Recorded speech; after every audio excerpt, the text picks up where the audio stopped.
मराठा समाजाला जातीचे प्रमाणपत्र मिळवून देण्यासाठी मी हैदराबादपर्यंत जाऊन निजामकालीन पुरावे शोधण्यास मदत केली.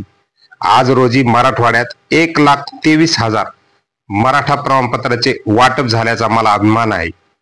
असे उद्गार छत्रपती संभाजीनगरचे विभागीय आयुक्त मधुकर राजे आर्दड यांनी काढलेत. जालना जिल्ह्यातील अंबड तालुक्यातील बारसवाडा येथे 19 मे रविवारी ते बोलत होते. यावेळी त्यांनी शेतकऱ्यांची भेट घेत संवाद साधला. पुढे ते म्हणाले की मी शेतकरी आहे, मला शेतकऱ्यांच्या प्रश्नाची जाणीव आहे, यामुळे आपण कधीही माझ्याशी संपर्क साधा, असं आवाहन त्यांनी केले. पुढे बोलताना आर्दड म्हणाले की विभागीय आयुक्त पदावर मी जेव्हा विराजमान झालो त्यावेळी मराठा प्रमाणपत्राची संख्या केवळ 1,743 होती. तथापि आज रोजी ही संख्या 1,23,000 पर्यंत वाढल्याचा मला अभिमान आहे. ही सर्व प्रक्रिया कायदेशीर आहे, घटनात्मक चाकोरीत आहे. ज्या समाजाला न्याय मिळणे अपेक्षित होते त्यांना तो कायदेशीरपणे मिळाला, असं त्यांनी सांगितले.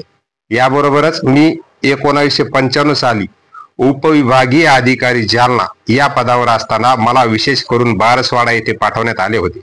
त्यावेळीचे ऋणानुबंध मी आजही विसरू शकत नाही. गावकऱ्यांनी जी मदत केली ती आजही माझ्या स्मरणात आहे, असं सांगितले. यावेळी अंबडचे उपविभागीय अधिकारी दीपक पाटील, तहसीलदार चंद्रकांत शेळके, गट विकास अधिकारी विवेक जमदाडे, माजी प्राचार्य भागवत कटारे आदीसह शेतकरी बांधव मोठ्या संख्येने उपस्थित होते.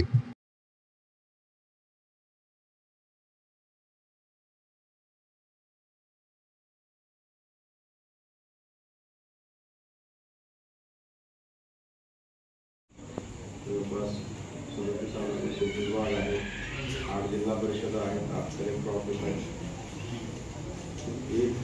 1,89,00,000 एवढी लोकसंख्या आपल्या मराठवाड्यामध्ये आहे, ज्याच्या ओव्हरऑल जसं की